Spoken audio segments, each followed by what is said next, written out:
We stocked the shelves in the first few weeks when no one really knew what was happening, just rumblings. And inside you, inside me, rumblings.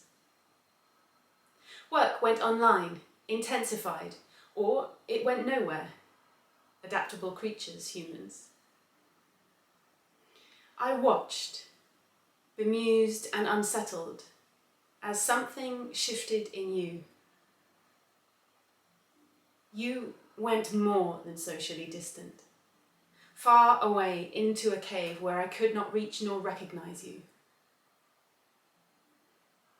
Boris made his daily announcements, and it felt comforting for a fleeting moment. Nighttimes were Netflix, a dissatisfying series. We bought more dried beans and bog rolls. All that space and time. Some working tirelessly, some seemingly on holiday. I hid away. You did too. Online, in endless research, sharing COVID-19 posts that perhaps felt informative and essential, making this strange situation more normal. I wanted to be enjoying quality time with you. On your wall, you said we were. It was a lie. Me behind a door, you behind yours. The 2 meters between us grew until I couldn't hear your heartbeat, only the sound of your brain ticking. Each time we entered a room together, the atmosphere contracted, pulled tight around us, vacuum-packed in protective masks. Alone. Some spoke of rest and reflection, a spiritual retreat of sorts.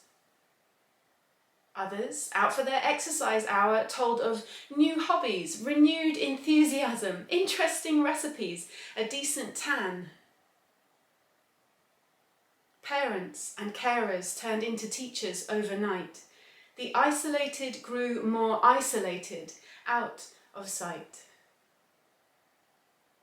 Each one of us, in our own way, in a holding bay, face to face with privilege, habits, and shadow.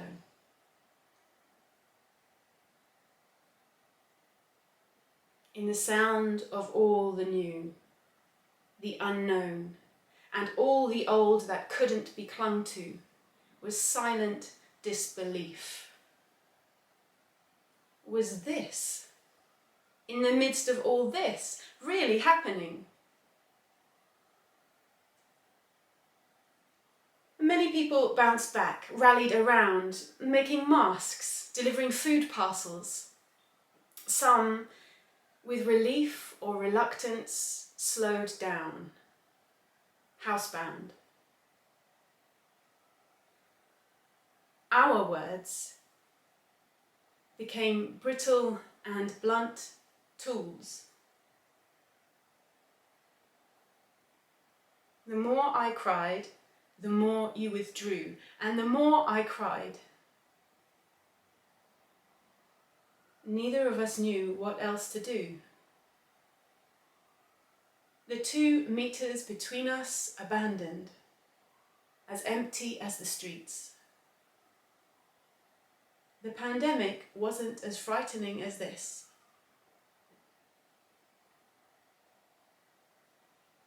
More protection, more precaution. Death was in the air.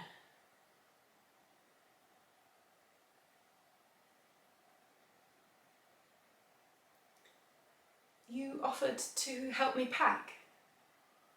Take the boxes of my belongings over to the new place as you emptied the shelves and drawers as if there never was a before when I inhabited your home and your heart. I told you, I don't want your support.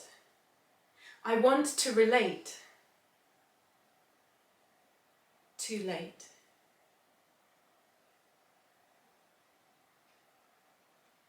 And the numbers rose, infections and deaths. People played accordions across alleyways, violins sang from balconies. Whole neighbourhoods stood on doorsteps, clapping. We were alone, together. At night, here in my new home, if I open the window, I can hear the ocean. And the cars on the road. There's more movement now. We must keep a metre apart. Pubs are opening, theatres closing. No one really knows the rules. You are not in my support bubble. I marvel how you are still with me, yet less and less. As the fever runs and the night sweats come, and slowly the pandemic will pass. At night, here in my new home, I can hear the ocean and the far-off future calling.